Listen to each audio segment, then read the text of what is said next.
pretty fascinating week in European rugby as Six Nations squads are announced, and Welsh winger Louis Rees-Zammit's seismic move to quit the sport of rugby in hopes of pursuing a dream in the NFL. Joining myself and the columnist to discuss all this, as well as his native Portugal's prospects for the year of 2024, is European rugby journalist Francisco Isaac. Right, it's been a pretty big week in European rugby, actually, with some Six Nations squads starting to be announced. I think most of them have by this point, including England and Wales. British and Irish Lions inception for the women's game, and most seismically, a Louis Rees-Zammit move that has sort of shaken the rugby world. We'll discuss all of that on the Rugby Paper podcast today. All the columnists are with me, alongside European rugby journalists, calling us from sunny Portugal, Francisco Isaac. How are you, Francisco? I'm very good, better than you. It seems like the weather here, well, a lot of rain, but 20 degrees, so I can go to the sea if I want and just lay there. We can go to the sea if we want as well, but I think most of us don't want to. Not in -6 weather. This is the coldest day of our winter so far. The heating in my house is broken as well, which is really well timed, so I'm nice and wrapped up. So obviously we'll talk about your native Portugal in a little bit. The plan was to talk about that for most of the episode, but we had some pretty big news coming out of the Louis Rees-Zammit corner. Very sudden. It sounded like the whole thing moved very quickly, but he's obviously jetted off to the NFL. Francisco, I'll start with you. How did you react to it all? Well, look, I like Louis Rees-Zammit, but since the first time he started playing in his first interviews, I've always thought that he wanted to do a lot of things in the little time he has as a top athlete, which is like the max 20 years. And it's not strange for me because some guys here in Portugal that are very good at playing like rugby or basketball or handball sometimes get called, do you want to fancy to go to football? Because maybe you might go to the fourth division. And with a bit of luck, you can go to the third and the second, who might know, maybe the first one. And it's not strange. I know for rugby it is a bit, but Zammit is one of those new type of players that wants to do everything. He might come back to rugby because NFL is so hard to get in, and to get in, you should be in American system since you are like what 10 years old, and so on. So it's interesting for him. I think for the rugby landscape, people shouldn't do any bashing or worry because it's one in a million, and you have a lot of good players around to replace him. I know he's a fantastic player, but no one wins by crying and doing the bashing. And I think for him, it's an opportunity to be a better athlete and to understand there's limits to what he can do. If he can go to NFL and become a great player, then it's good for rugby because rugby can prepare any type of athlete to prosper in different sports. If he can't, he has always a door open, but he has to start from the ground zero. Can we say, first of all, by the way, that this probably wasn't a shock to readers of the Rugby Paper because a hat tip to Neil Fizzler, who signposted this nearly 2 weeks ago. Nobody seemed to pick up on it. Warren Gatland certainly didn't seem to pick up on it, but the Fizz was on the case there. I think in one way it makes perfect timing. I think it's a genuine ambition of his. He wants to give it a go, and this is probably the one window he's going to have. So good luck to him. It's interesting. I saw, just in terms of the quality of athlete that he is, I saw in one article a comparison between him and I think a current running back, perhaps, and he's faster than one of the most prominent running backs in the NFL. So as an athlete, I don't think that his credentials are in question. We've seen how quick he is in rugby. We've seen his footwork. I think that the problem that he's got is that he hasn't grown up with the sport, and that will, be a significant handicap. And it's quite interesting in some ways because I was thinking my initial reaction to it was that I don't like the idea of rugby union being cherry-picked by the NFL or anybody else very much. And I sort of see, maybe it's a bit too conspiracy theory-ish, but, Brett Gosper is now their man in the NFL's man in Europe. And it wouldn't surprise me if there had been, perhaps a nod and a wink to his bosses in the NFL to have a look at somebody like Zammit. The counterpoint to this is that the success rate, the conversion rate of people players who've gone, rugby union players who've gone to the NFL is very, very low. I think that the most successful one may have been Hayden Smith, the guy who was at Saracens some time ago. Obviously, Christian Wade didn't make the cut, and nor has anybody else who's gone. So actually, rugby union players might be looking at it and thinking it's not such, such a yellow brick road at all, and I don't know, Rees-Zammit will have to come back and pick up his career. And you're right, he's young enough to do so. And he may gain from the experience in, just in a personal way. So good luck to him. But it doesn't look like it's going to be a massive exodus of rugby union players to NFL.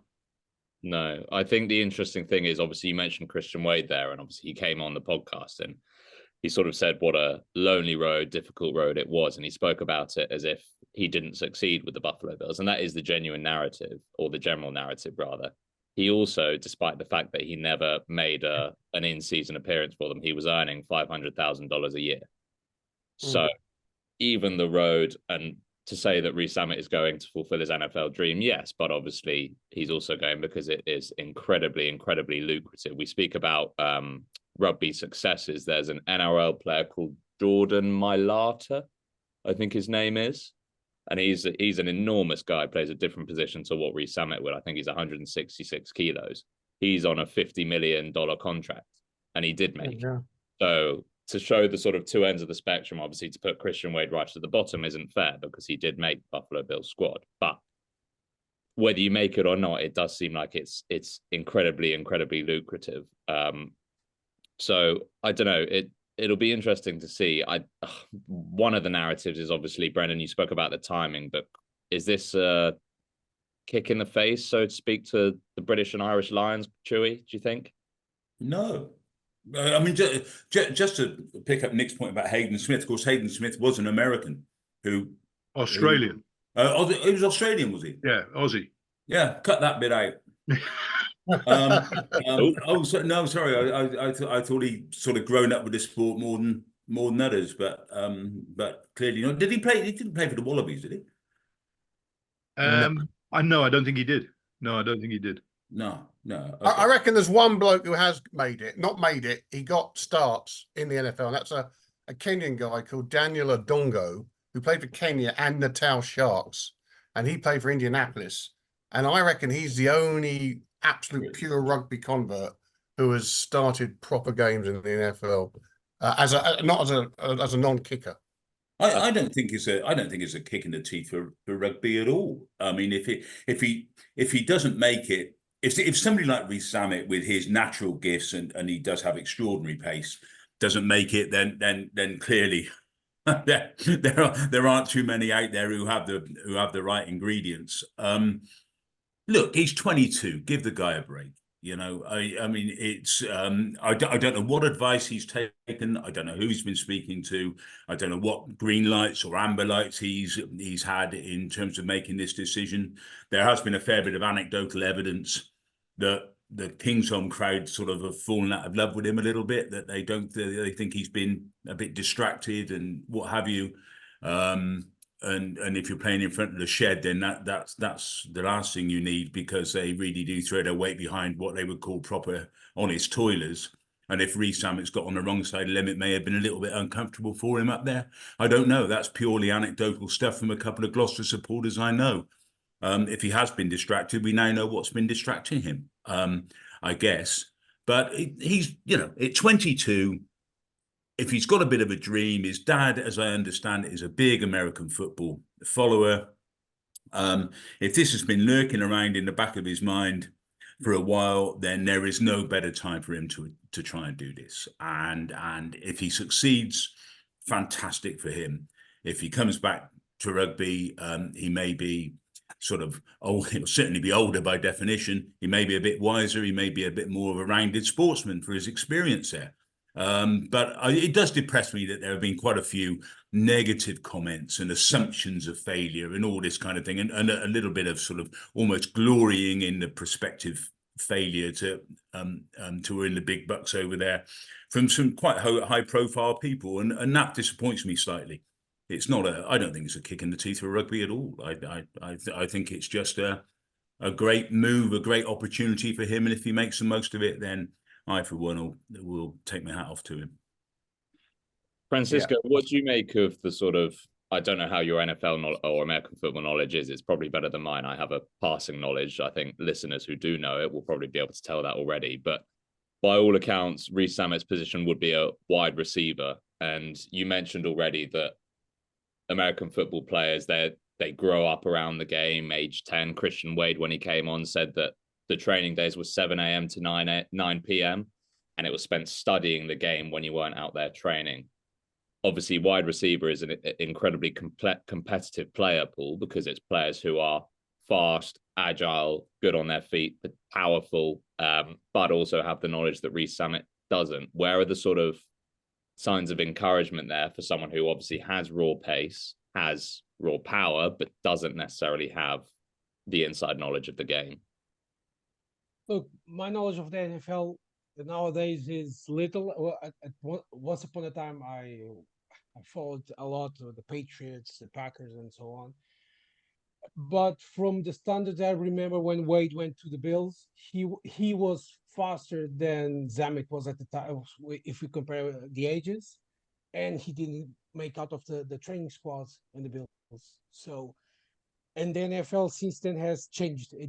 It's more quick now, and the part of the physical contest that I think Zammit is ready for it, but it's the pure the pure speed. I think the height might be a problem for him. There's a lot of talking going on. I think only after the first 4 months we can start doing a narrative or building something about an idea about what's going to be his life if he is going to have a life in the NFL, because until he starts training and showing his skills or what he can do, we don't know. Look, I played in Portugal with a guy that was Joe Gardner. He was like, I never saw anybody kick as good as him in rugby. He would score in Portugal penalty kicks from 70 meters distance from any position of the field. And one day the NFL came to him, gave him like an outstanding contract, and he just moved to North America, but he didn't play one game in the NFL. But they hired him to teach kids how to kick and players how to kick. They wanted to bring him his rugby experience and how he dealt with pressure, his technique, his knowledge, and so on. And when I talked with him, he said, but my problem was when I went to the NFL, I was like 10 years behind everyone else because they were there in the system. They are ahead. They played in the universities, the college, and schools, and so on. So they build up this kind of recognition. Zammit is big in rugby, or it was becoming big-ish, but for American fans, he's a nobody because, well, it's a country big as hell, a lot of sports, a lot of people playing American football, and now a new guy comes in, and they'll say, okay, it's just Another new guy. Yeah. Look, the expression I heard from an American friend of mine, he said he's a tourist. Yeah. He's a tourist. And when you say height as a wide receiver, I mean, Zammit's about 6'3", I think. So he's not small. You know, I mean, he's quite a big guy. No, exactly. He is too big. Okay. I think his more likely position, if he makes it, will be as a kick returner, the guy who receives the kickoffs, because that is the most natural position for a rugby union wing. You get the ball, you're 70, 80 yards out. You've got four, depending on how the blocking goes, you've got 3, 4, 5 blokes to beat.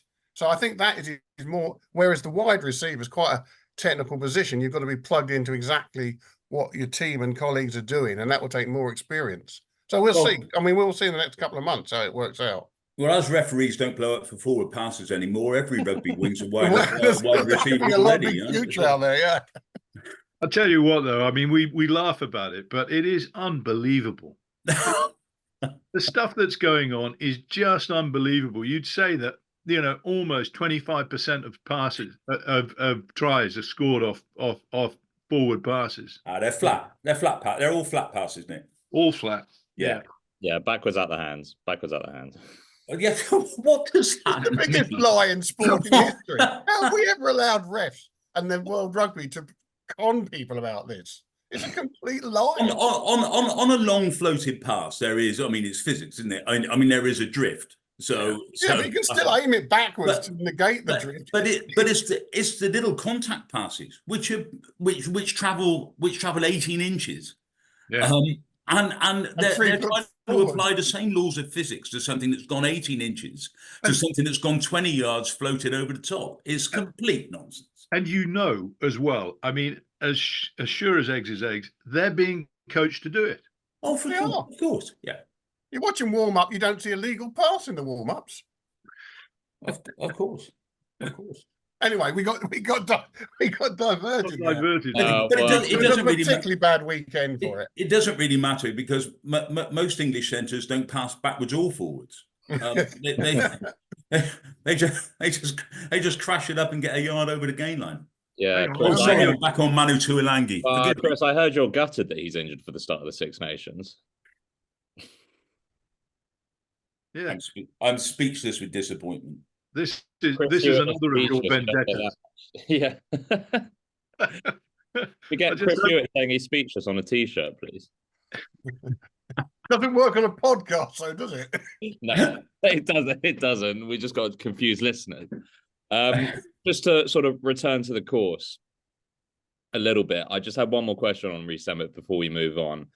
Obviously, very different incidents, but you have Arundel extending his contract abroad, Farrell potentially going to Racing, Rees-Zammit obviously leaving rugby and saying, maybe temporary goodbye to Wales, Lions, whatever may come with that. We don't know.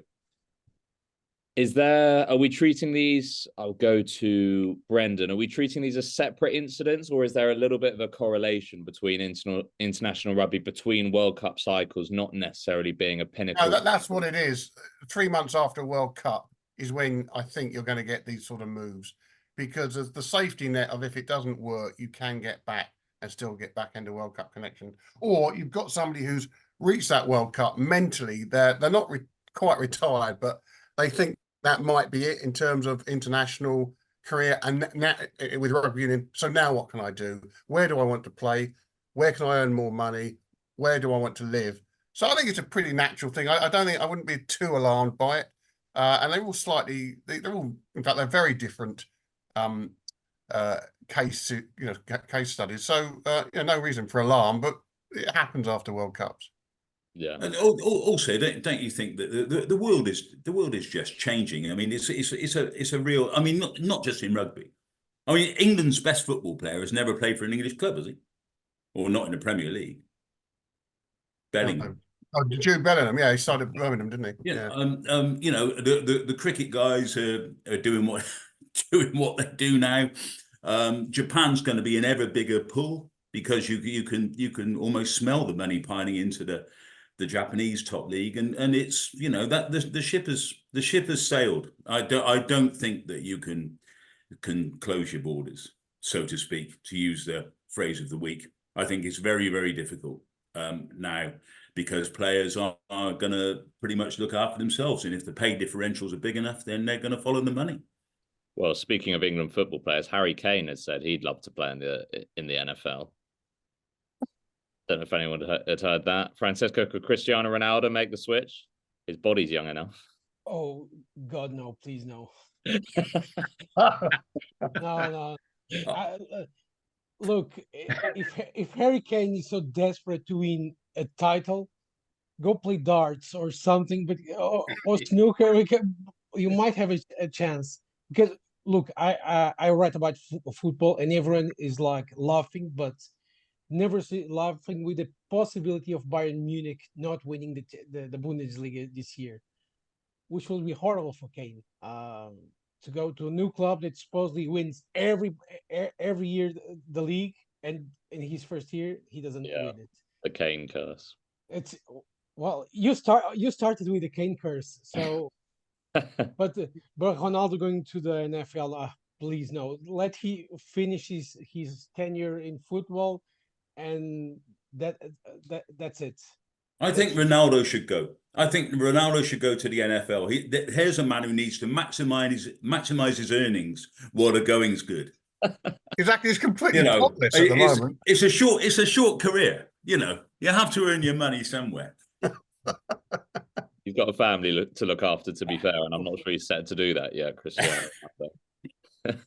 No, just a couple of Nick, you mentioned a wide receiver that Rees-Zammit was faster than. So that, I think you're talking about Tyreek Hill, who is one of the biggest names in the NFL at the moment. I think he was recorded at 23.2 miles per hour, and Rees-Zammit's been that was on the pitch, and Rees-Zammit has been recorded at 24.2, I think. So was it okay? On pitch stats are a decent ways higher. Granted, he's not wearing massive American football padding, and I'm sure there's research about how that slows you down, but there's definitely potential there. And obviously, as you will at home, we'll be keeping a very, very close eye on it. Yeah. So Francisco, sorry, we delayed the Portugal discussion a little bit because of the bombshell, but let's get into it now. I suppose it's best to journey back, because we haven't spoken about Portugal too much since the Rugby World Cup. Let's journey back to that win against Fiji and just talk about the impact it had back home for us. Obviously, heroes welcome back to the country. You had Thomas Appleton meeting Ronaldo. Just what did it do for you guys as a rugby nation? Well, first things first, it brought scrutiny. So, and this I think is important for anyone listening, is the union can't do what it did after 2007, our first World Cup. So was doing a lot of shenanigans at the back door. Now with a lot of the tension that the team caught after with the World Cup, the general public ask questions. For example, why don't we have a national coach? Why we don't know who's going to be on the team? Why is that? What's that? Etc. And that's important. That's how you build success without scrutiny, and you being serious what you're doing as in the part of the management. No team like emerging nation can grow. And I think Portugal now, after this successful World Cup, because we won a game for the first time ever, and we were competitive from the first game to the last, there's more pressure on the union. I think there's less pressure on the players because they have shown they can do it with the right conditions and structure. They just need now there's the national coach and staff exists, so they can still push on and the next to fight for the next battle, which is to reach Georgia's level. And Georgia today, so today's Thursday, have announced Richard Cockrell. So it's going to be massive for Portugal, looking out for the next 4 years. What was the story with Legiske? I mean, pardon me if I should know this, but I mean, on the face of it, he did an extraordinary job with Portugal. They performed, as you say, they were competitive right the way through that pool stage. They had a points difference at the end of it of 39. They were 39 points down on points difference, which is a hell of a lot of a tighter margin than any of us would have expected. You didn't go down by that much against Wales. You didn't go down by that much against the Wallabies. You drew against Georgia. You finished above them in the table, and then there's no Legiske. What happened? Could have beaten Wales. Yeah, for sure. Could have beaten Wales. So what happened? What was the story behind the Legiske departure? Was it his idea? Your idea? Well, not you personally, but. Well, Chris, you want me to have to face problems, so but I'll tell the story. Before the World Cup, it seemed like he was already going to leave the union because he wanted to retire and just help like Federal 4 or something like that in small clubs and help new coaches and players coming through the gap through the stages to get to pro stage. But after the World Cup, and he started giving a lot of interviews, which was not normal for Lajski in this last 4 years. So he had a great respect for the union and for the players. So he kept his mouth shut, and he started saying he could have stayed if the union just did one thing, was fire or resign or just push aside someone who was in the structure. And because they didn't do that, Lajski didn't want to stay, because he fought against that person for 4 years. He didn't want to have a new headache for another 4 years. And I know Lajski from interviewing him after post matches and talking to him pre-matches. And I know he is a fiery person. So he's not like only educated, a gentleman. He has a lot of boom inside of him. He's a so, Basque. yeah, exactly that. He's a Basque, and well, in some Super Cup games, and I work for Rugby Europe, when the Lusitanos weren't doing well, and the match official signed a penalty against Lusitanos, you could see Lajski like going bull, like a bull, rah, rah, and you look like, okay, this man's going to eat everyone alive. So best to Hang let on, him. he was a wing. Oh yeah, but a feisty one, I can. And after the World Cup, he just didn't want to stay in a union who he would have to battle against someone in the structure for 4 years. And I get that. And he was very clear in the interviews. It was because of one person. And if the Portuguese union wanted to progress, they needed to redefine their way of thinking, the mindset, the way they work with players. Because at the end of the day, that effort everyone did for the last 3 years, and especially for the last 4 months, so between July and October, to replicate it, the union should change how they operate. And Lajski feared they wouldn't do that, so he So, chose to leave. So Francisco, from what you're saying, your feeling about them going forward must be a little bit pessimistic. You must be a little bit worried that they're not going to build on it. Yeah, I'm always worried with that, because I was in that generation of 2007. I saw the team going, and everyone was expecting like a new age for Portuguese rugby. And what we had in the end was we went down in the Rugby Europe Championship. We went to the trophy division, which was like, I can say, was one of the darkest days in Portuguese rugby. It's suddenly we lost the World Series, the sevens. We were kicked out because we finished last, and on the Rugby Europe Championship, we played last for like 16 years. We got into the relegation spot, and it was not normal. For just 5 years after 6 years after World Cup.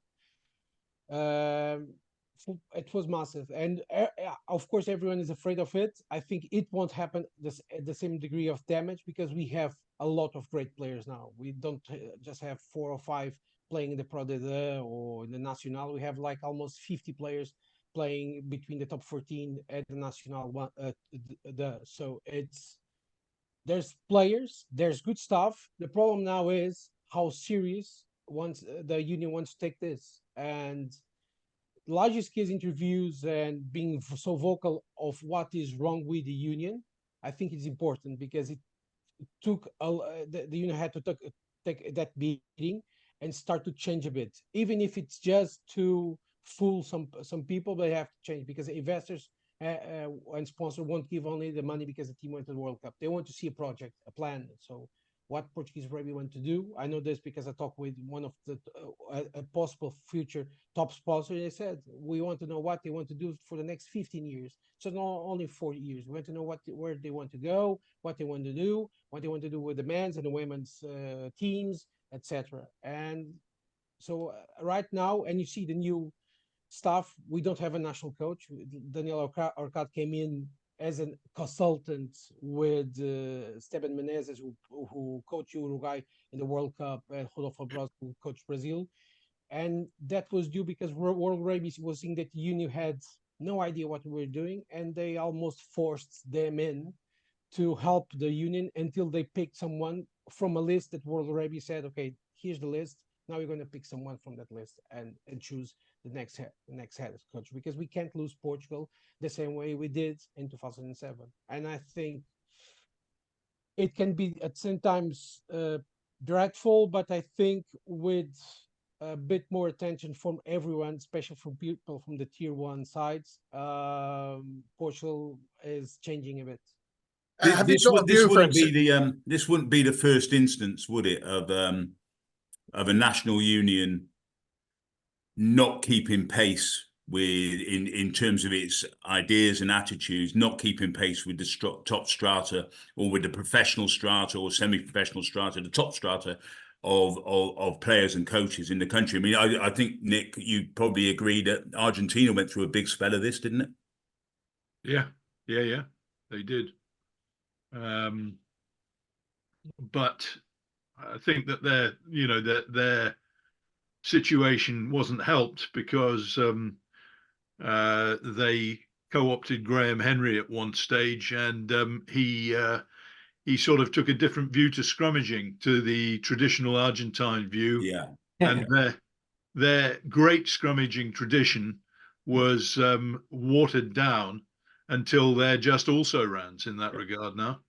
But before that, though, Nick, I mean, when the Argentine Union was determined basically to remain amateur. Yeah. I mean, the conflict between senior union figures and Gus Pichot, whatever you think of Gus, but Yeah. That generation of Pumas. Yeah. That was a war, Yeah, but it is still. I mean, I think that it would be fair to say that it is still, largely almost an amateur sport in Argentina, and so that those attitudes still prevail. And if you look at it, most of Argentina's players are being funded by the rest of the world. Yeah.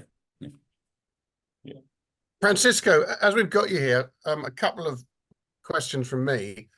Firstly, how confident are Portugal of fielding a representative side against England A in that match, given that it's the week before what could be a very important Rugby Europe semi-final for you? And also, the Pro D2 teams don't always release Portugal players for non-REC weekends. And secondly, have you got any updates on some of the guys we thought had retired? Like Mike Tadger did say he'd retired, but he's playing again for Massey. Would he be available? Is Samuel Marquez still going to make himself available? There's the carrot of the South Africa match this summer. So what's the latest gossip on player availability for the England A match and going forward? So starting with the England A match, it's going to be also a Portugal A team. So I don't know who's going to make the team. I know it. Most of the players that are Pro D2 Nacional, or even Tomás Appleton, for example. But Tomás, I don't know, because I know he wanted to play, but their focus is to play against Romania in the weekend before, which in Bucharest, which is going to be a decisive match, because whoever loses that game, and if they win the previous two, will get to play against Georgian Tbilisi, who no one wants to play against Georgian Tbilisi with a full-on Georgia. But I guess England A, I don't know who's going to be on the team. I know might be a combination of some of the players that were in the World Cup, but with a lot of newcomers, guys that want to get a place in the next 3 year World Cup cycle and so on. And that's the big question. We don't know who's going to be the staff for that game, because they're going to be in Bucharest, so they're going to fly immediately after to England. We don't know. It's as you see, it's a big question. About the players being released by the Pro D2 size in top 14 and so on, that's a very good question, because I know that most of the clubs are forced to do it, and I think they willingly will do it. But for example, Juan Normandy, which has one of the props that Portugal needs, which is Cody Tomás, might not come because Juan Normandy is on blast on Pro D2, and they want to try to avoid relegation at all costs. Yeah. So he might not get the chance to come. But the other players, they want to come. They just want, and from what I know, so I'm not going to put anyone on the stand here, they only want to come if there's a project and a real idea for the next 4 years, because coming just to save Portugal, they want to do it, but it will give a bad example. And every time the union calls for come save us, they have to come. So we'll see what happens with them. I know Mike Tadger might come. He couldn't handle the retirement for 2 months straight. It was too much for him. It's too much. Why am I not surprised at that? It was too much for him. I had a laugh with him because when I saw a photo of him with a Massey old shirt, I said, "Oh, you're going back to your origin, aren't you?" And he just sent an emoji laughing, and I said, "Okay, he's going to go back to playing for at least one season." But Samuel Marca, I don't believe he's coming back. Samuel wants to 2 years for Bezier, and we'll see after it. But Samuel did his time with Portugal, helped Portugal to go to the World Cup, helped Portugal winning against Fiji. And now I think the major goal for him is to not only help Bezier to try to go to the top 14, but also to become one of the top 10 players to have scored more than 1,000 points in the Pro D2, which will be massive. He will be one of the only 12 guys that done it, and he's very close to top 10. Can you just talk me through the fixtures that you say that this key fixture against Romania is a week before or just a few days before the England A game, is it? Oh, the problem is, even if it was 2 weeks before, I'll give you the schedule, is Portugal is only allowed five weekends of international calls for the Pro D2 top 14 or for the professional sides. So right. That game against England A sits completely outside of those 5 games. It can happen if Portugal decides, for example, against Belgium or Poland, not to put the best players, but that's a risk. So can I just ask you, that game is outside the World Rugby international release period, is it? It is, and it isn't. If Portugal wants to trade with the Pro D2 sides that weekend for like a game with Poland, they could do it. But imagine if Portugal with Poland, something major happens and Portugal loses points, or against Belgium in the first game of the Rugby Europe Championship, and they don't.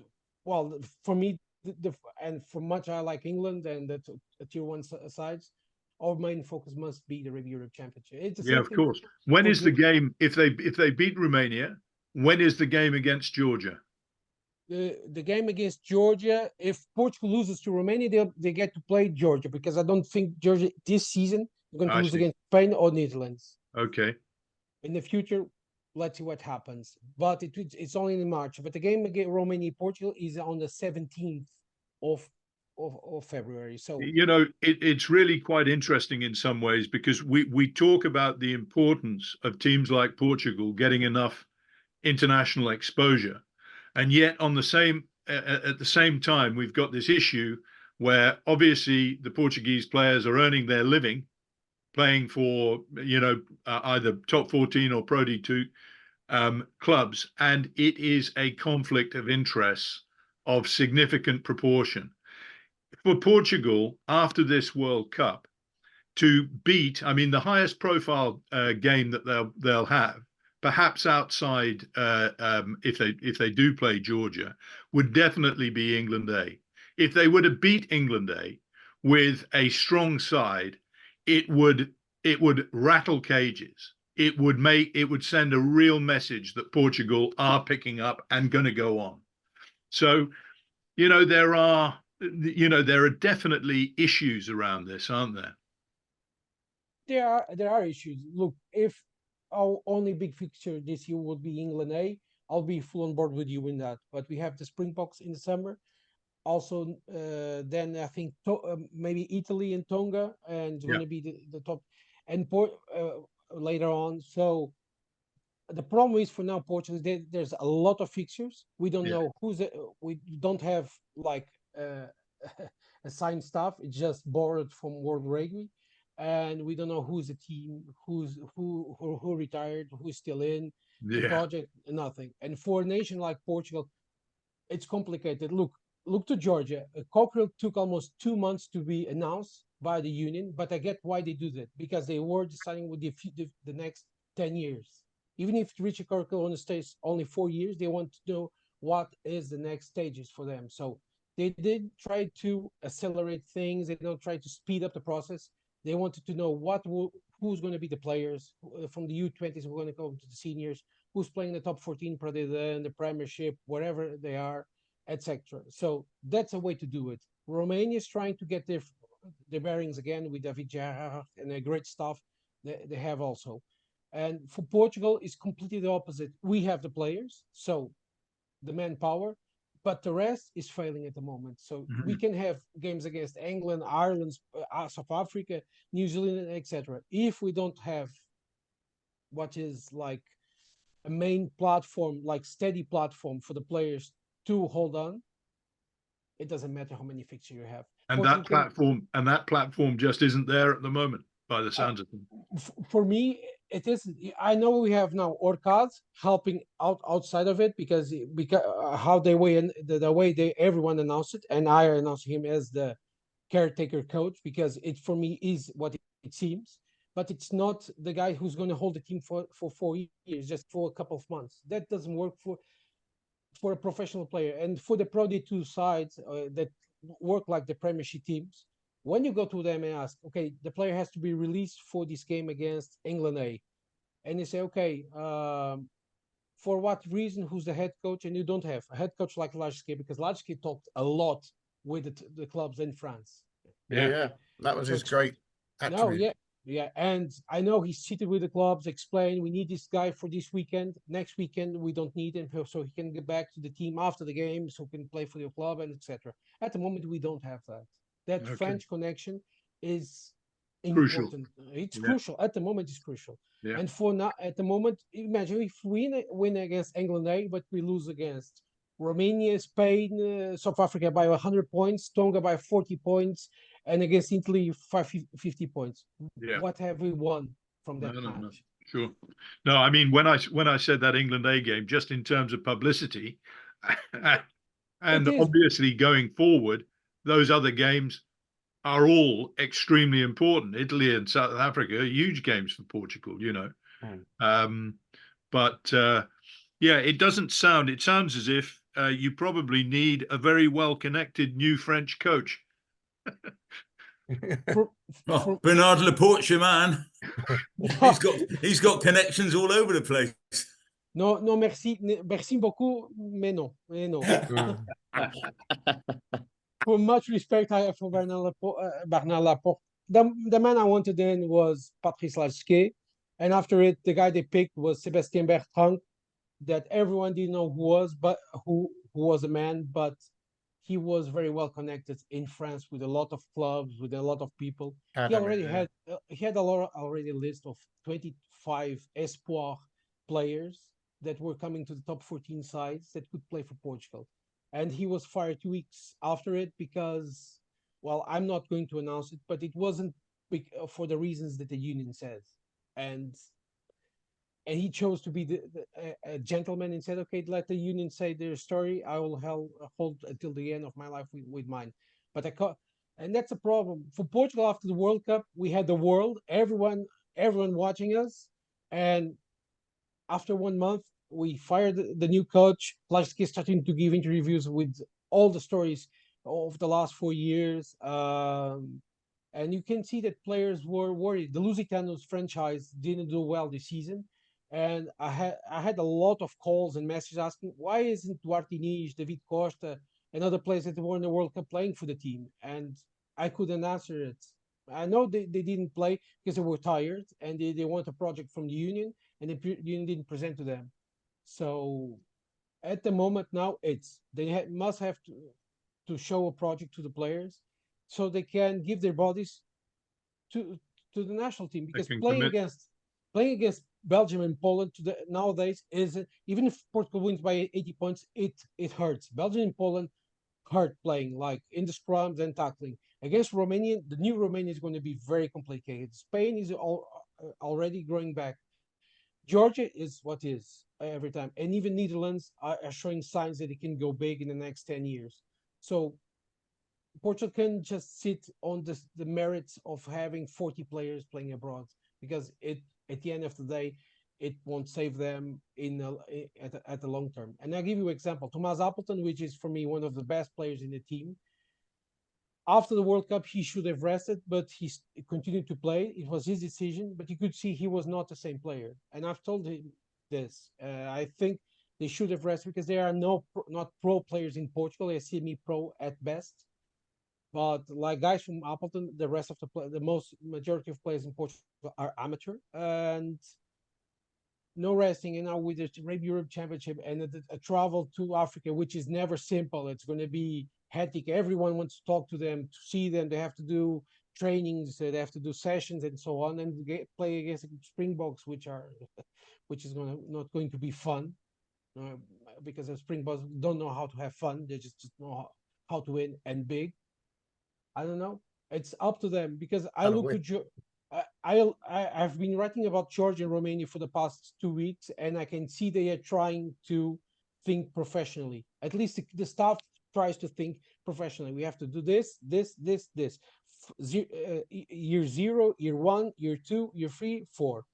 Lajski fought like this. It was his mindset, and now there's no Lajski. And that's Francisco, it all sounds a bit fraught at the moment, and I'm also thinking, I mean, it's only 15 months ago that you were having a huge effort for the qualifying tournament in Dubai, which was kind of out of the international window, big dedication from the players. Then you had the incredible effort to get fit, to improve the fitness in the fitness camps, which seemed to go on all summer. Then you had the World Cup itself. Then the guys are straight back playing in Pro D2 6 days later, 5 days later. A lot of these guys could be running on empty a bit. And then suddenly you've got all these playing challenges. So it's quite a fraught time, it feels like to me. It is, but it's the same thing for the Fijians or Georgians or Romanians. I've talked with some guys from Georgia, and after it was like Samuel Marks. 2 days after the World Cup, they were already on practice, getting ready for a game for the top 14 of the Pro League. And I asked them, they said to me, we weren't forced. It was our option, but because the club have withstood with us for the last 4 months, we were away. We have to say this is our way to say thank you. We have to be professional at this point. Of course, when the Rugby Europe Championship starts, I don't know how they're going to handle it, because they have to come back and forth, and that takes a beating out of their bodies. And their first time they were trying to rest, which is this one. There's no rest. You're going to Africa, or Georgia is going to play against Uruguay and other teams. So it's difficult, and at some point you could see that some players don't come for some games. Like for example, Vasil Lobshanice, it's not going to play for Georgia in the pool stage this year. He's going to play for Toulon. He's going to focus only his team because he wants to win a contract. But everyone was honest about it. I want to stay in Toulon until March. After March, I can help Georgia in the semifinals and the finals if you want me.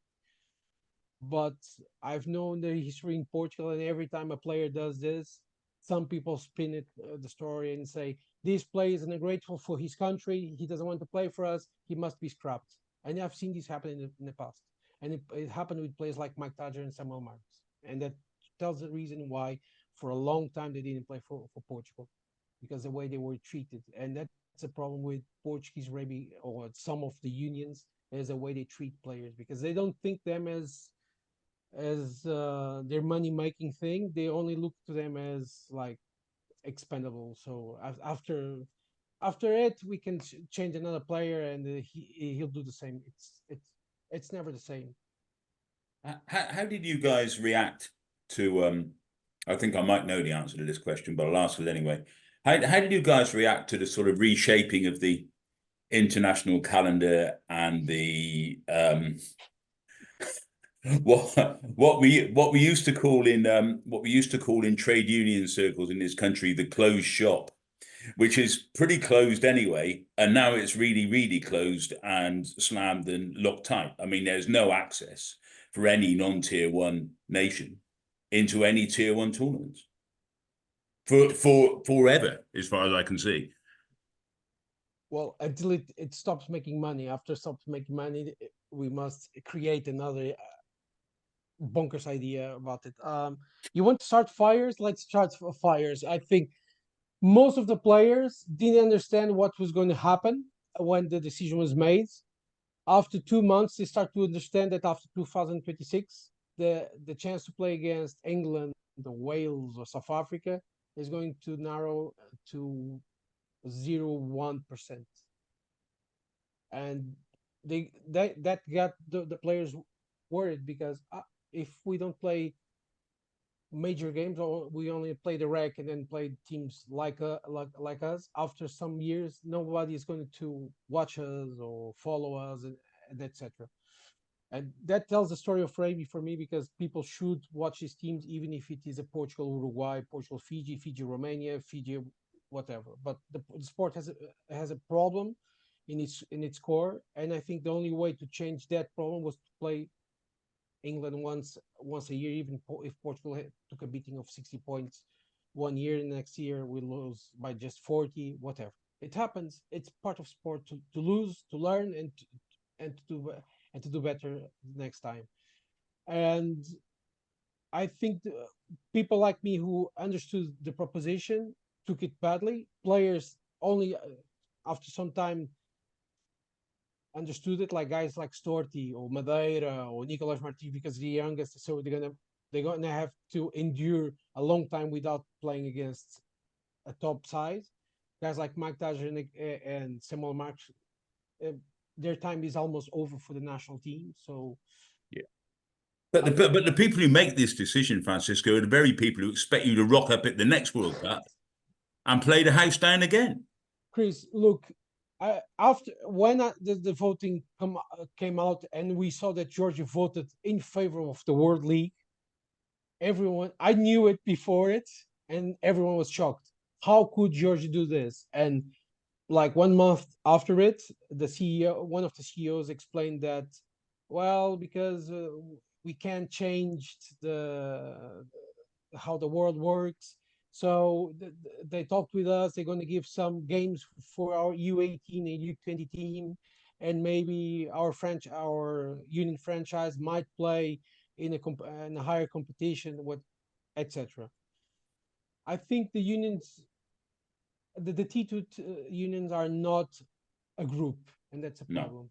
They're sparse, because 1 year they're very good friends. The year after, if they can trade blows in the back to get an advantage, they will do it. You could see, I'll give you a small example. Spain have been talking about doing a World Cup for like the last 5 years. Quietly, but you could see in the news there's there was always a journalist, do you want to host a World Cup? And someone from the union said, oh, maybe one year, because we have the infrastructure, we are close to France, so we can borrow some for 1 or 2 stadiums in the Basque Country, maybe do it with Italy. Last year, one of the vice presidents of the Spanish union gave an interview. They said, it's on our plans to do a Rugby World Cup in the future. We don't know when, but we want to do it. And the Portuguese president of the union, who, if he hears this podcast, going to try to send me a message. I like mad with it. But he said in public interview, the idea to do a World Cup in Portugal, Spain was from Portugal and mine. The Spanish never thought of it. It's my idea. We have to do it in Portugal, and Spain has to come along if they want to. Of course, the Spanish weren't happy. Would you be happy? You had the idea. You were already projecting the stadiums, the venues, the cities, and then came another union who was like boosted by a World Cup, saying the idea is ours. If Spain wants to come along, they should come along. It doesn't. This is the problem with the T2 sides. I think they don't work as one. They work separately, and with that type of thinking, when you go against the home nations, it's impossible. You're going to crack. At some point, it was happening with Georgia. They cracked, and well, yeah, well, that's politics, Francisco. I mean, the powerful nations will always throw enough people, enough bones to get stuff through. They will.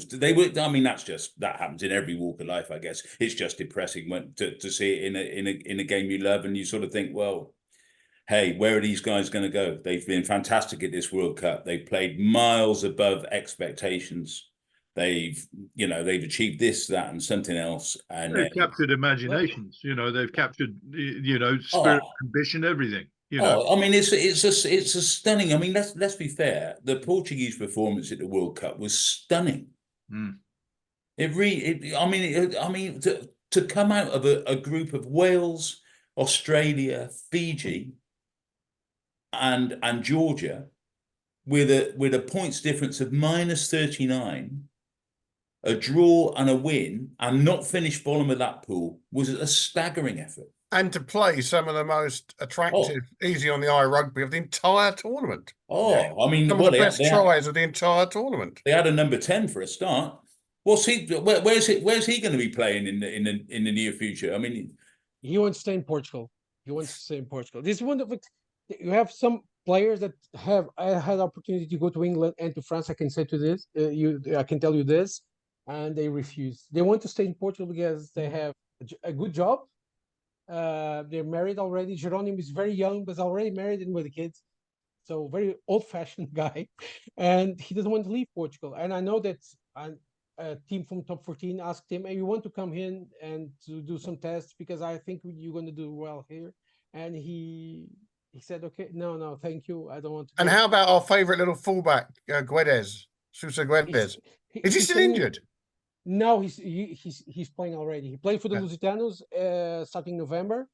And he's back for the Rugby Europe Championship. But Nuno Rodrigues doesn't want to leave also. It's Portugal's too nice a country to live in, I suppose.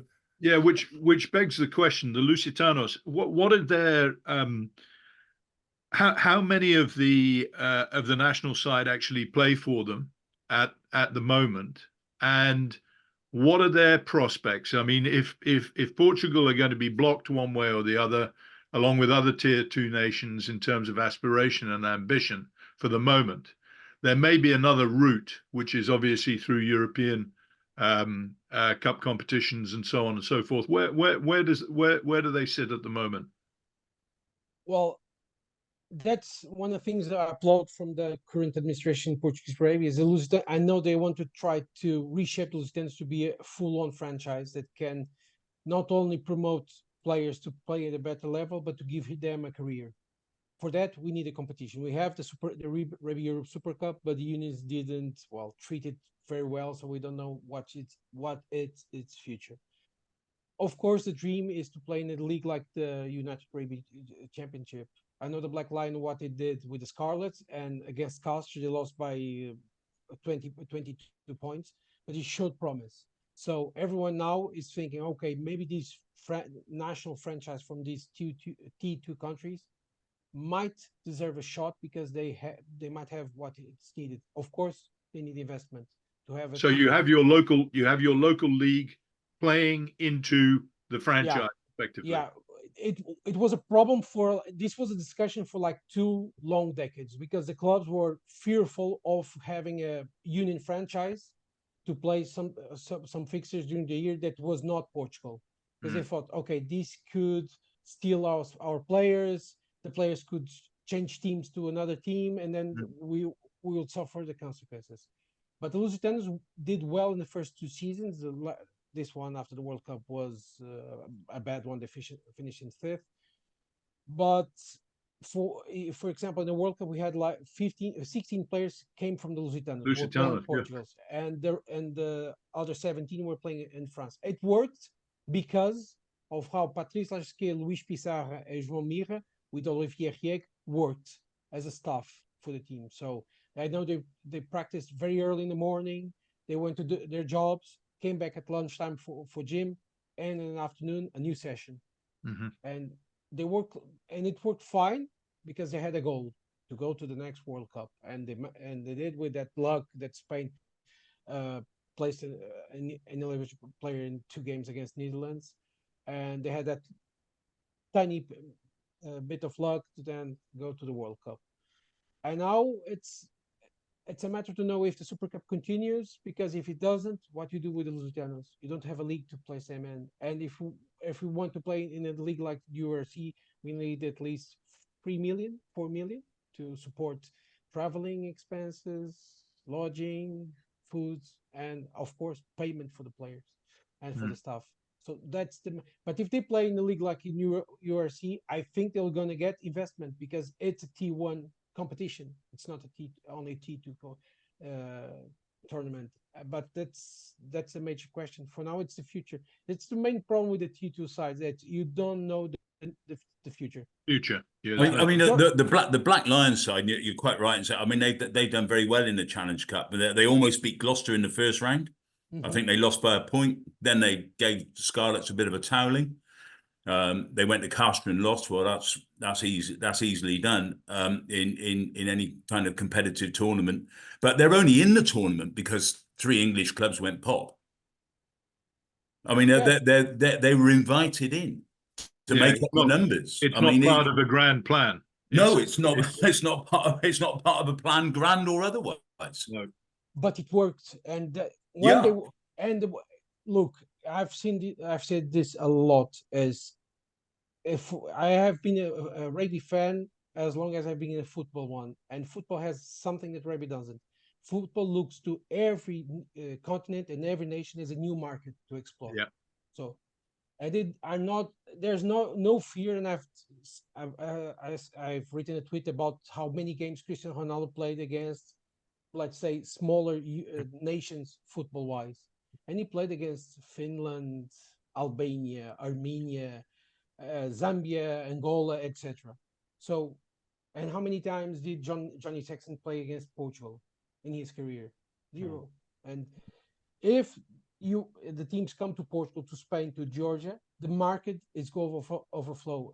Every time you go to Bucharest to play against Romania, the Stadium Archive de Triomphe completely gets bunkers. It's like goes bunkers with it, and it's rugby city, but it's overshadowed and forgotten by everyone because the T1 nations don't want to let go their power. And well, a game in Portugal and Spain, what would be the problem?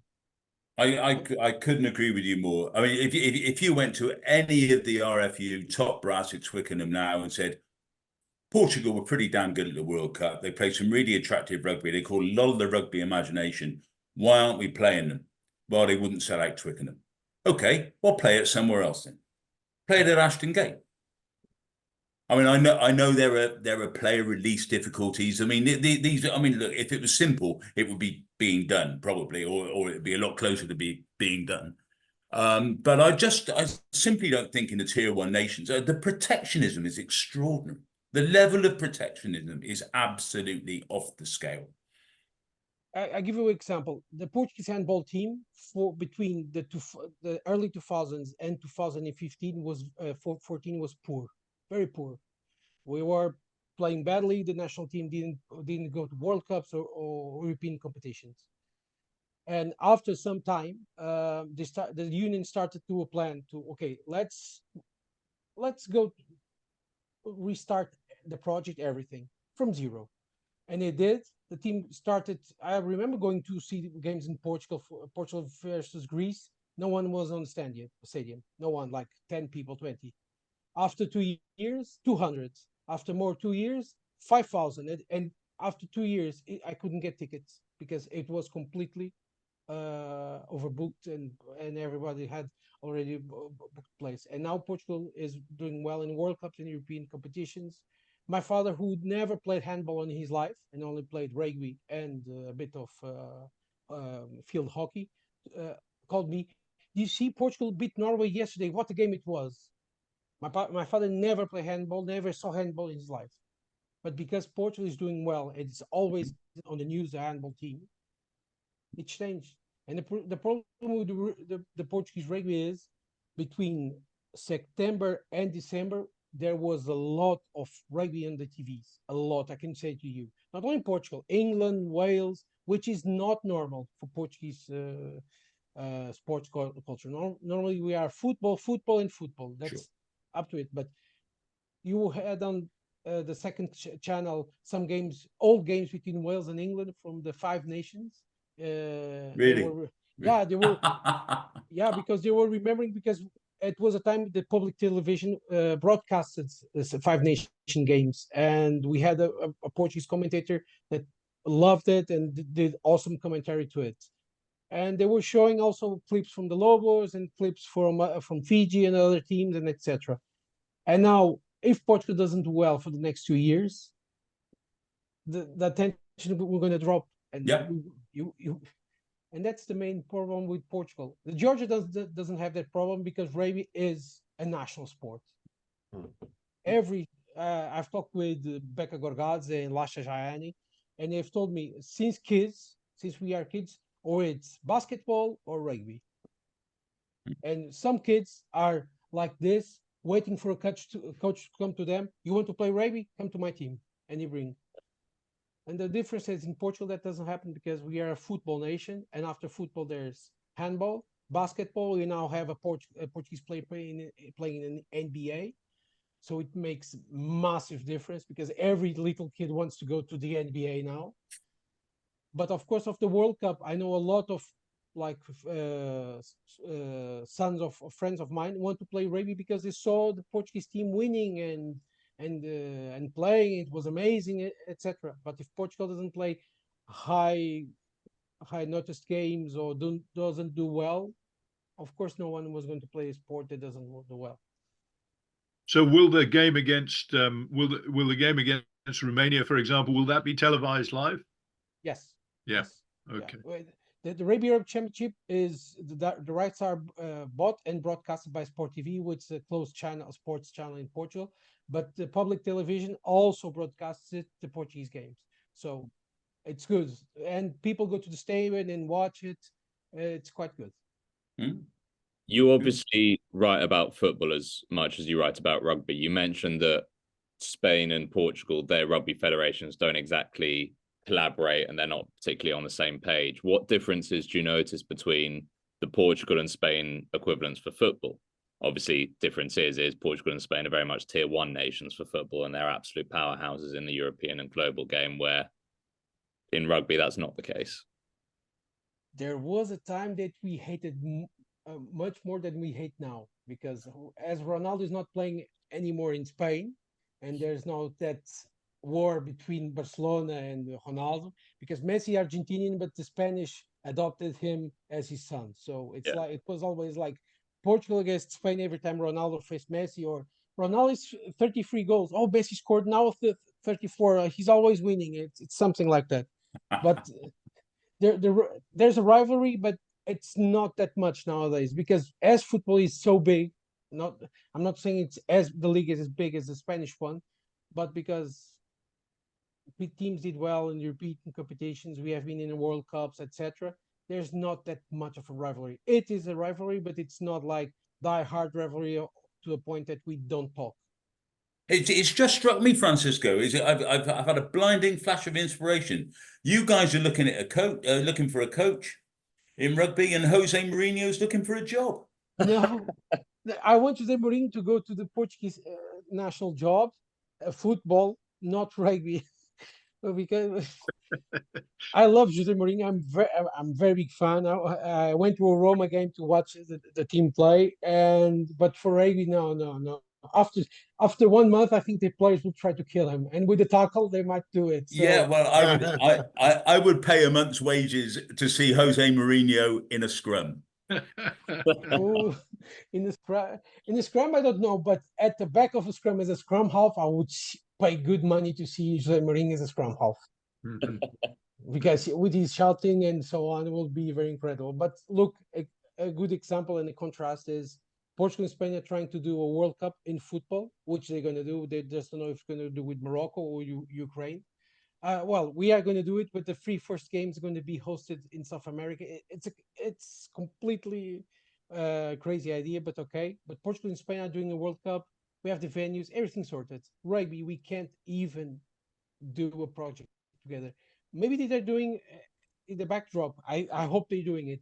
But I know that speaking with Spanish fans and people who work in clubs, they were pissed when the Portuguese president said the idea was mine, because let's be honest, we don't like it when someone takes credit for a job we are doing, and In rugby, it seems in rugby every time, and this happens not only in Portugal but every nation.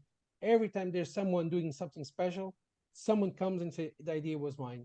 It's just like we are always trying to kill each other for a bit of attention, and we shouldn't, because there's a lot of platform for everyone. Very, very interesting. Just one final question on Portugal, and I'm just going to ask you to put your take out your crystal ball. Obviously, no head coach going into REC. Georgia, correct me if I'm wrong, they haven't officially announced Richard Cockrell. Today, Cockrell's being announced today, so we're recording this on a Thursday, 18th of January. It's today. It's being, I think it's now at Really, right 5 now? p.m. Oh, Breaking Yeah, news. Okay. Yeah, he's just spent a week. He's just spent a week learning how to say hello in Georgian. I mean, So 2 months away, Francisco. it took him 45 years to learn how to say it in English. Well, it's going to be very interesting to see Cockrell with the Georgian side, because everyone say that he is a bit of a bully, etc. And Yeah, and the Georgians don't like to be bullied, but they like someone who tells them exactly what to do. Milton Hague did beautifully that. Levin Masashvili did also great in it. The World Cup didn't end the way he wanted, and I think Cockrell has all the tools and the players to do an excellent job with them. I think the Georgians and Richard Cockrell will speak the same body language. I think it's a I great think combo, so. those two. I think so. My only problem, and I've talked this and I'm writing something about it, is what's left for Georgia after beating Wales in Italy and going to World Cups. And I know their great objective is to qualify for quarterfinal in a World Cup, but between that now and the World Cup, there's nothing to achieve because they have done everything. So that's a problem. They won all the regs. They won against T1 sides. They've done well. They have players playing in the Premiership in top 14. So what's left? And the problem is it that after 2026 they are barred from playing against T1 sides. Yeah, Yeah. it's a brick wall. So I want to understand what Richard Cockrell sees in the Georgian Union. If it's a platform for him to go back to a Premiership or to the England camp, or if he wants to change things in Georgia and try to show the world that Georgia should be on the main stage. But you've got, obviously, Georgia have more stability in that they've got a head coach who, by, well, blueprint accounts, would be a very good match with them, very different to the Portuguese situation. Who do you think is going to win the REC?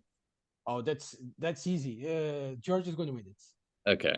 All right. So you're sticking with Georgia. Portugal final, though? Sorry? Do you think it'll be a Georgia-Portugal final? I look, for me, it would be the perfect team because it's in Paris, and the Portuguese community would lose their heads if it's a final between Portugal and Georgia. I don't know. I think I'm going to bet on Romania versus Georgia this season. Really? Wow. Okay. Okay, that's very, very interesting. Just because, yeah, so not necessarily feeling too optimistic at the moment about the state of flux in Portuguese rugby. No, if the whole team comes and Esteban Menezes and Rodolfo Ambrosio with the help of Orcad can figure a plan and have Storti, Marta, Appleton, Martins, Tadger, and everyone playing at the top level, I think Portugal can go to the final. Now, if Portugal doesn't have all the team, the staff can't create a good conditions for the players and so on, it's difficult. No, I've played for 15 years rugby, and every time we had a caretaker coach, I remember that we didn't play as a team, we played individually because we wanted to show that to the next coach, to the president, see, we are one of the top, I am a top player, and without me, the team doesn't do well. So when a new coach comes, tell him that I'm a good player. And that's a problem with the Portuguese side. I think the players need stability to shine, and Lajski delivered that. So I think that's a blueprint for the future for any T2 side.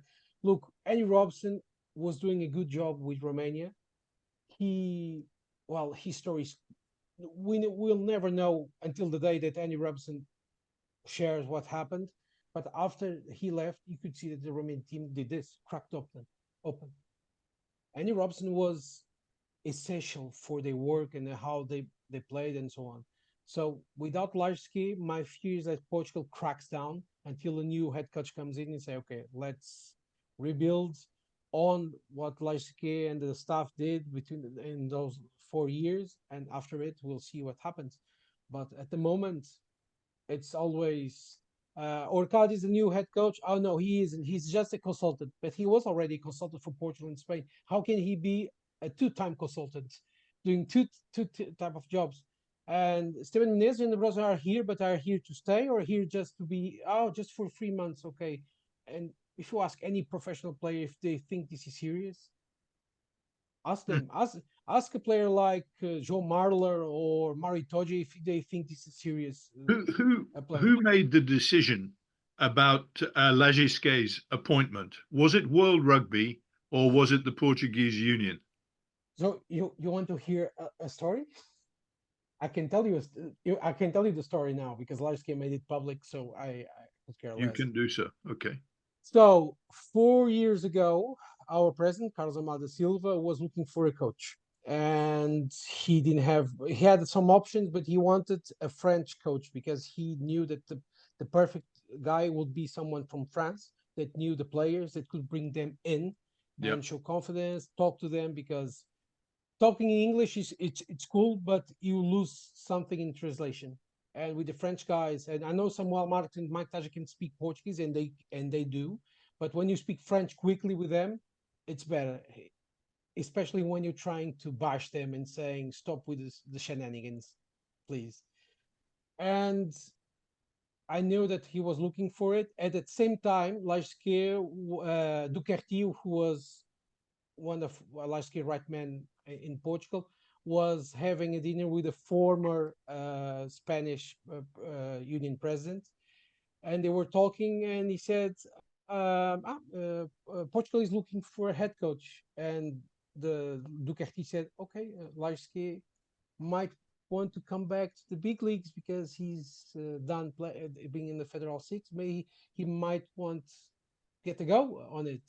And he said, okay, here's the number, give to Lajski, and he can call the Portuguese president. Okay, Ducarty gave to Lajski.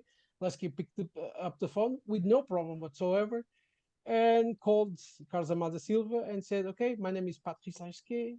I know Portugal is looking for a head coach. I'm very keen on working with you. If you want, we can do a meeting to set up things. And if you want me to come in, and Carlos Amada Silva he was in the middle of a lot of things because the union was in the middle of a restructure moment. Said, okay, but send your CV, please, so we can know who you are and so on. And Lajski was like, okay, I'll send you my CV, but I'm Patrice Lajski, you know me from Biarritz. I know, no, yes. I'll send it. And Carlos Amada Silva, when the light came to his head and said, okay, I know who is Patrice Lajski, we're going to sign him on the moment. And they signed him. I can say Patrice Lajski was winning a low wage because he just wanted to work with Portugal. He was not looking for money or exposure. He just wanted a last job that he could say he was happy with rugby, because the last one he had was with France in the 2015 World Cup. And it's in the worst possible manner. And he was a bit distraught, and it took almost 4 years to he say, okay, let's go back to the game. And Portugal opened the door. Lajski came through the door without asking nothing to anybody, and that's the story about it. And I can tell you something. The first it was nothing to do with World Rugby. It was to do with Portugal. No. Okay. Now I know it's to do. World Rugby is now on the job to get the Portuguese coach, the one that Portugal wants, and so on. But at the time, it was nothing to do with World Rugby, because Lajski didn't ask for that much money, and the union could pay the amount he asked for, and the expenses. And I know that the first training he had with the players, and he had with 40 players that were only playing in Portugal, and he said, look, with me it's going to be serious for the start. I'm going to give you the conditions to do well. So We're going to practice early, but we're trying to find the money to pay you, etc. But you're going to be serious. If you don't want to play like a pro with me and to hear me out and to be focused on this, you can leave. There's no problem. But with me, it's going to be 100% until the last moment, and we're going to do well. Of course, they failed to qualify for the World Cup at the first moment, but then there was a miracle. Well, I call it a miracle. The Spanish call it the second day, worst day ever. But it happened, and well, the story of the World Cup was written. And I think, well, Ralashki, I think the game against Springboks would have been perfect for him, but it's what it is, and I think he left in the best possible manner for me. Okay. Well, look, I think I speak on behalf of not just all of us on the podcast, but everyone in European rugby, because Portugal kind of became everyone's second teams, barring maybe Fiji. But in the European landscape, we all want to see your brand of rugby very much in the thick of it. We're really looking forward to the England A game. So yeah, hopefully they put on a good show in the REC, and that continues. The old cliche of continuing momentum into the summer. Hopefully that very much keeps going. Francisco, we're going to talk about the England squad for 20 minutes or so. I'm not going to condemn you to being bored by our discussions there. But thank you so much for joining us. And yeah, we look forward to keeping close. We've got Thomas Appleton coming on the podcast in a few weeks, actually, just after the England A game. So we look forward to speaking to him, and well, we'll say hi on your behalf. Oh, and just to say, Francisco, that I've just heard from Wales that they're interested to know if Portela has any Welsh grandparents. Well, I don't know. Portela is a very Portuguese name, but I can ask him if he wants to play for Wales. Let's see. With Appleton, you can do a question to him to make him laugh a bit. Is who is the best player at their peak? If him or his brother Francisco, who lives in London. So okay, because they played in the national team together. Yeah, they are some years apart, but they played together. And it's an interesting question to do to Tomas. He's going to say Francisco. Does Francisco still play then in London, or is he retired? No, he retired. He's an old boy now, is he? He's an old boy now. Amazing. Listen, Francisco, thanks a million for you. dropping in today. It's been brilliant here, and we know what a great job you do with REC and Tier 2 rugby in Europe. We rely on guys like you to keep us informed and know what's happening. 100%. Thank you very much for Brilliant speaking to you. Great fun. Okay. Very good to speak to you. Right. Okay. Take care, Francisco. Cheers. Thank you. Ciao. Bye. Bye. Bye. Bye. Ciao. Right. Chewy's walked off. I don't really know why. Close the door. The dog went for a piss. I thought you'd had enough discussion as well. We'll talk about the England squad for 15 minutes or so. It was announced. God, I lose track of days at the moment. Yesterday, yes, I think it was yesterday. Yeah, Wednesday. Yeah. Jamie George captaincy, so probably quite a conservative choice. Very different to Wales, the route Wales have opted for. Nick, you usually have some things to pick apart with it, so I won't say any surprises. But what do you make of it? Well, Jamie George wouldn't have been my choice as captain. I've backed Maro Itoje's credentials all the way. I'm a little bit concerned that George might end up, given an age profile of 33, in the same boat as Hartley, with a young guy like Theo Dan breathing down his neck, and Luke Cowan-Dickie coming back into the frame and fitness. So that's one thing. Overall, I sort of think that I'm quite surprised by some of the players brought in. There are very few. One of the things I noticed is just how few wings there are. Freeman's obviously a utility, but other than Freeman, I think that there's just Tom Roebuck and Emmanuel Faye-Waboso, and that's virtually it. So I think that there are issues with the back line. some of the new forwards, I like Chandler Cunningham South. I don't know enough about Ethan Roots. I think he's certainly rugged. I don't know whether he's got the pace for the international game. I was quite surprised when I heard that Borthwick it was Richard Hill who sort of was looking at a clip of Ethan Roots and said, "Come and have a look at this guy." And he seems now to have, a burst into the firmament. There's so much to be proved after the World Cup. They've got to change the way that they play. They've got to produce a style of rugby that, that gets England supporters enthused by the way that they're playing. And that didn't happen at the World Cup. And the argument that they are not the third best team in the world will no doubt trickle onwards, but they definitely aren't. Yeah. So that's my initial take on it, and lots of conundrums. I mean, Ford or Marcus Smith, or Finn Smith, for that matter. Just we'll have Maggie Smith. Yeah. No, Maggie Smith. I mean, the big omission is surely Joe Cokanasiga. Although immediately having said that, I can see possibly he had a very poor game defensively, didn't he, in the first half against Racing. But then, as he does, he came back with some big plays. So I can possibly see why he hasn't gone for him there. I mean, the thing is, as Nick says, the hard work starts now, really. The selection issues haven't gone away. They're still the same. So what do you do with George Furbank is the form player in the Premiership this year. You could play him at 15. You could play him at 10, where he's played for Northampton. Obviously, that's not going to happen. You could play him at 12. To me, he's Nick Tompkins. He's England's Nick Tompkins, given that England can't have Nick Tompkins, even though he's English. I mean, George Furbank could play anywhere. And I was amazed to see him absolutely obliterate Andre Esterhausen when they played Quins. He buried him 3 or 4 times. He's a very tough tackler.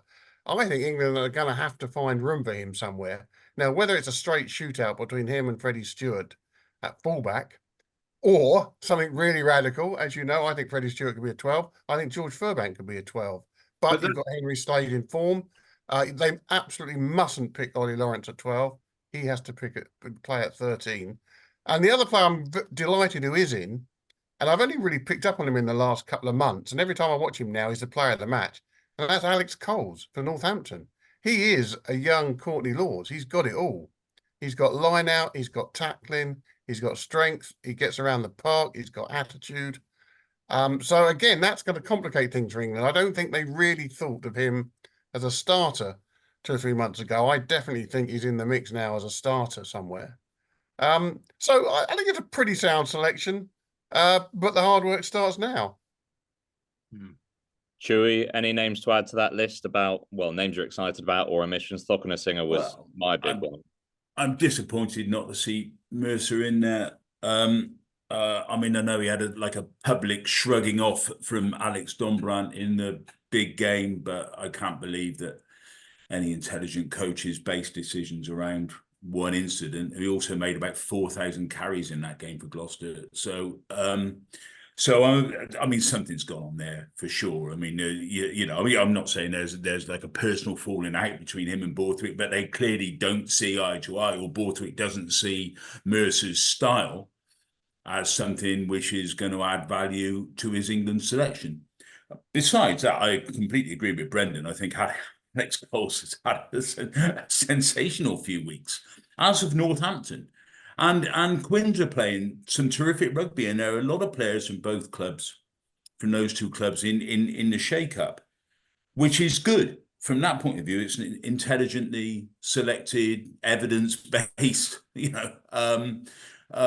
squad. I don't have a problem with it at all. My issue will be, how do you create an environment or a style of play which gets the most from a Northampton and Harlequins contingent who play at a very high tempo and are playing a lot of counter-attacking stuff from all over the field. In fact, they're doing loads and loads of stuff that England haven't done for God knows how long. And, you know, Richard Wigglesworth, for whom I have great admiration, or had great admiration as a player, very intelligent player. But he's, you know, he's the guy running the attacking game, supposedly. And I don't quite see much of Nick Evans or Sam Vesti in Richard Wigglesworth, just not in the mindset. You know, Wigglesworth was a brilliant percentage scrum half who did all the right things in all the right places to maximise any advantage that you were exerting up front. That's not the way Northampton and Harlequins play, particularly. They do other things. So if you're going to pick their players, are you going to say, come in and do what you do at club level, insofar as, you know, you can do it within a single structure?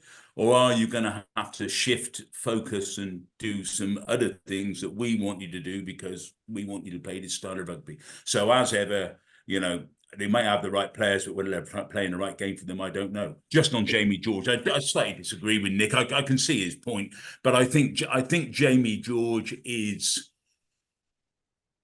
a feel-good individual. I mean, he's the world's nicest bloke, Jamie. I mean, and that's not disparaging in a rugby sense. He is a really good bloke. He is exceptionally popular, as far as I understand it. He certainly was at Saracens. You know, when I was in the front line of doing the day-to-day stuff, you know, no one ever had a bad word to say for Jamie. He is pretty vocal. I think he can encourage people and press the right buttons in the right way. I'm sure he'll be absolutely brilliant at playing that link between the players and the coaching staff. And he's a very, very good player still. He might be a yard past his best now, Jamie, actually, but he's a very good player, and he's still the best line-out thrower. You know, so as far as I'm concerned, I don't have a problem with the captaincy decision. I just hope that England are looking to play a style which is going to maximise the talents of the people in the squad. Itoje's dropped off a little bit over a period. He came back during the World Cup. He's been playing well in a Saracen side that isn't playing very well. In terms of the player, the England player over the last 6 years, there is one guy who stands out as a world-class forward, and that is Itoje. Yeah. And that is why I would have picked him. I mean, if you're going to make the judgment on form and ability and sort of achievement and all the rest of it, I mean, he has been England's standout player. And he's an articulate man as well. He's a very articulate bloke. What I don't know, and I mean, I'm not raising this because I sort of have my suspicions. What I don't know is how popular a figure, how cohesive a figure he is behind the scenes with his teammates. Is he a sort of man of the people type guy? I mean, he may be in that environment a rather patrician figure. He's a highly intelligent bloke, Itoje, and as you say, extremely articulate. It may be that he could be one of those captains who's got a bit of separation from the players. That he's, as I say, a rather patrician type. Jamie George wouldn't be that. Jamie George would be right in the thick of the common people kind of thing. So I don't know. I don't know whether they think that Itoje carries enough of a load, given his preeminence as an England player in recent years, not to chuck something else on his shoulders. That's perfectly reasonable if that's the reason. I don't know why he's not captain, but there must be a reason. And because if you were just doing it on, you know, we're going to give our best player the reins, then Maro Itoje is the best player in England as well. Yeah. And I guess there must be a reason around, you know, Cokanasiga and Mercer as well. You know, there are aspects of it where you could see that players that they didn't quite sort of catch light, if you like, with Eddie Jones. Cokanasiga was certainly one. And so was Ben Earl. Yeah, so was Ben Earl. Yeah, that is a difference. You know, Earl has come on with Borthwick, but you know, I mean, I don't know about what yourself and Brendan think, but I don't really want to see him playing number 8. You know, in this Six Nations, I don't think that it's ultimately he's a very, very good number 7. And that's where there's a good chance now for him to play 7 with Tom Curry absent. Yeah. Yeah. I mean, Sam Underhill, when he plays for Bath, is playing exceptionally well. And I mean, and Richard Hill, going back to your comments about Richard and Ethan Roots. I mean, Richard Hill was the first bloke to clap eyes on Underhill when he was playing down in the depths of Wales. No one in English rugby had much heard of him, and Richard said, "Here's your bloke." And of course, Tom Curry then emerged quite quickly afterwards, and you know they played as two open sides in the 2019 World Cup and were very influential in getting to the final. So I mean, they do have options there. But yes, I agree with you. I think Earl, brilliantly though he played during the World Cup, might lose a couple of percentage points from his optimum position by playing at number 8. He's probably he is a 7, really, isn't he? When it comes to flicking the switch in attack, that's going to be the key issue for England, I think, going into this Six Nations. And the person that we haven't talked about is Felix Jones. Now, Felix Jones is known as an attack coach primarily, and it's very interesting that England have shoehorned him into their setup as defence coach. So my feeling is that Jones will act as one of those coaches who a little bit like Wayne Smith did, will do both, because almost like a transition coach. Yeah, absolutely, because the two are linked. And Wigglesworth on the showing, Wigglesworth is still very, very inexperienced as a coach, and from the evidence of what we saw during the World Cup, he needs support in terms of the England attack and how the England attack is built. And that is going to be the key thing, I think, during this Six Nations. I think transition's the key thing in rugby all round, isn't it? I mean, the All Blacks have been sensational at it for ever and a day now. Well, it's what Sean Edwards does. Sean Edwards says that defence is the first phase of attack. I mean, and he gets hired everywhere as a defence coach, but he has as much input on how to attack as anybody.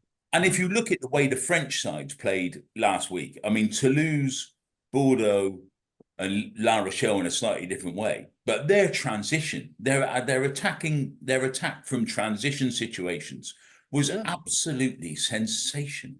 Sensational. Yeah. Those people who were trumpeting the demise of the top 14 a couple of weeks ago, or 3 or 4 weeks ago, couldn't have been further off the mark.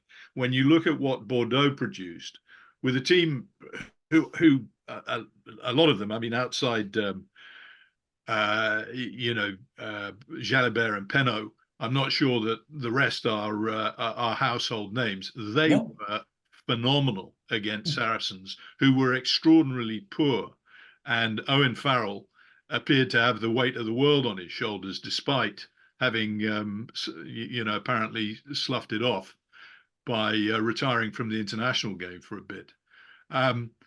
La Rochelle destroyed Leicester, and and although it wasn't a French side, Bristol were put to the sword by the Bulls at Ashton Gate. So the idea that the Premiership is flying high. Northampton are certainly playing a very good brand of rugby. Quins were destroyed when they played Toulouse, who did a number on Ulster at Ravenhill, which doesn't happen, happen very often at the Kingspan. So,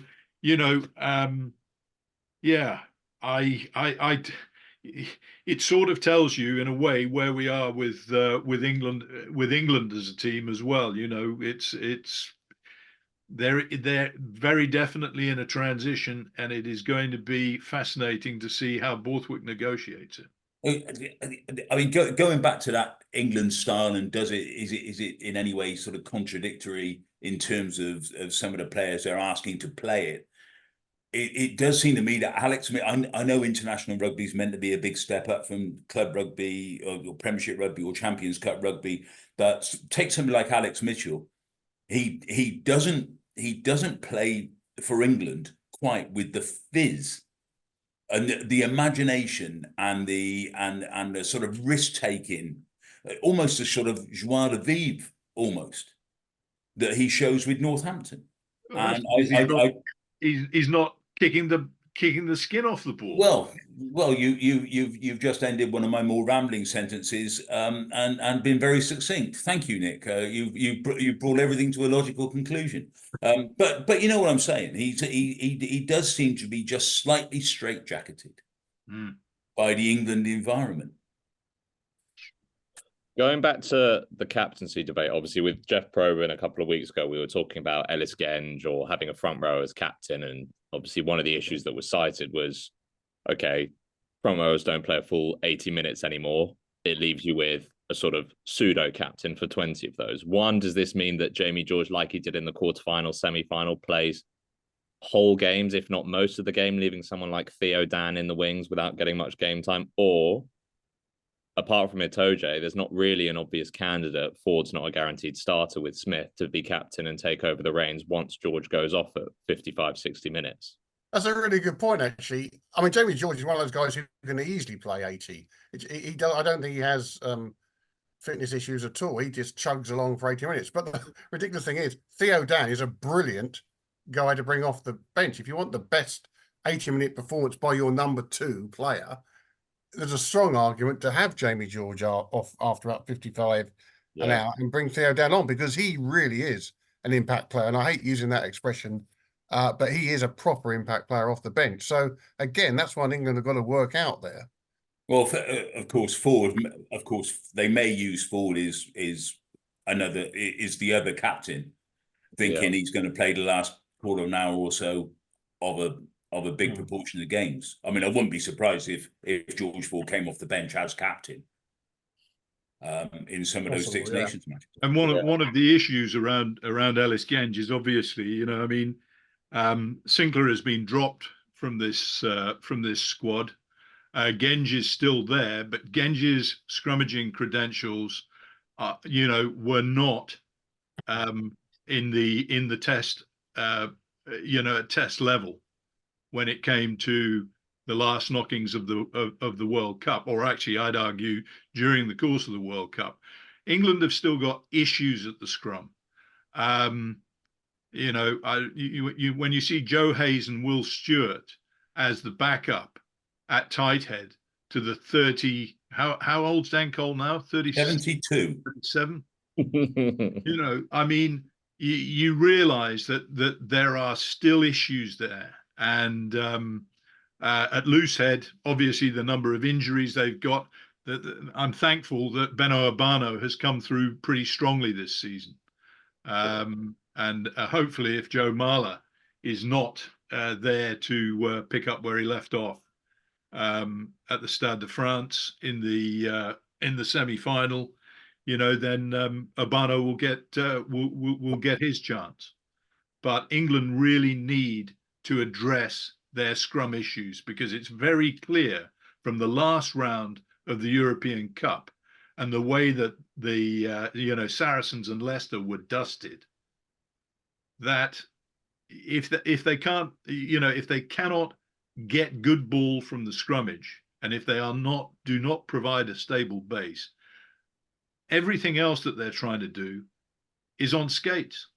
I saw a piece somewhere saying that Galtier could, genuinely could pick a pack of forwards, the first pack of forwards, I think, in history that will be 1,000 kilograms.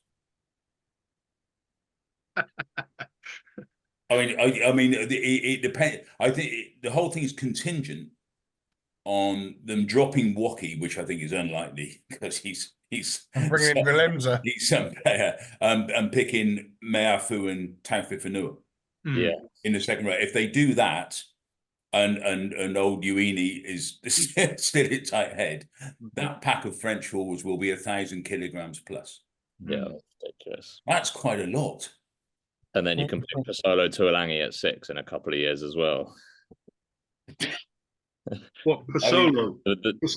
Pasolo Tuolangi, yeah. That could be the first 1,100 kilo pack ever. Yeah. And that's just from 3 players. I see that as he hasn't got his passport and isn't eligible, he's likely to play in the Under-20 World Cup again this summer. He isn't eligible for Le Bleu. So that's something to look forward to for our Under-20 chaps. Yeah, I still look back on that under-20s, and this is why I think. I mean, it may not be this year because obviously they've lost Dupont, and you don't shrug that off. I mean, he just reaffirmed in Belfast last weekend. I mean, the bloke's borderline genius. I mean, in rugby terms, he may well be. He's getting better. He may well be the best scrum half I have ever seen. Oh, yeah. I mean, people of our age always said Gareth, didn't we? You know, I mean, if you were naming your sort of your 15 of, you know, anyone you've ever seen play, it was always Gareth was pretty quickly on the team sheet for most people. I mean, Nick looks as though he's about to disagree, which is fair enough because he's weird. But I just remember how much Edwards won during his career and how inspirational he was. And I'm prepared to just do the snap judgment and say that Dupont. What I would say is that Dupont not only is brilliant for France, but he's been brilliant in 191 matches, whatever it is. It's for Castres and Toulouse. Now, Gareth Edwards wasn't always brilliant for Cardiff. And in fact, he played fairly sparingly for Cardiff on occasions and some seasons. Well, he always had a Christmas hamstring, didn't he? So I would say, they are two of the 3 or 4 greatest players ever. But I actually put Dupont ahead of Edwards at the moment.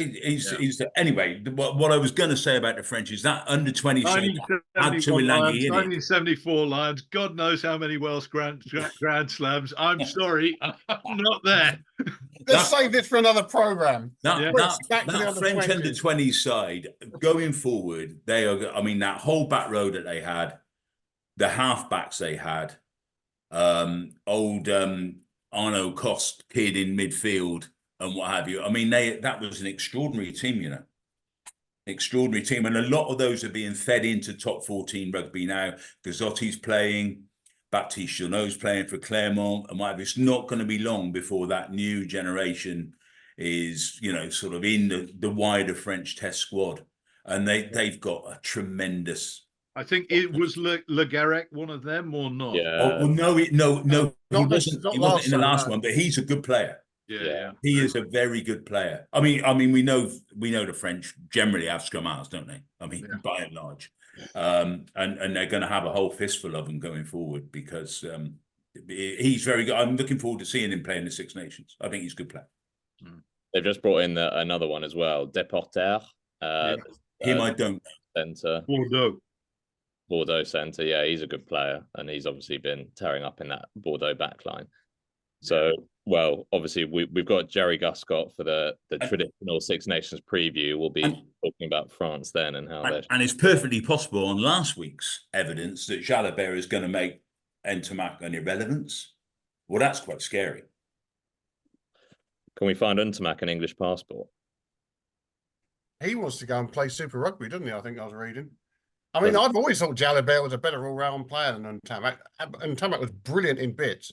But Jalabert has always been the more complete 10. But again, we can save that for next week. But hang on, who was it who scored a brilliant try in the top 14? Final? Yeah, and he had an absolute dog of a match until that moment. Oh, that was Gareth Edwards. That isn't Ntamak.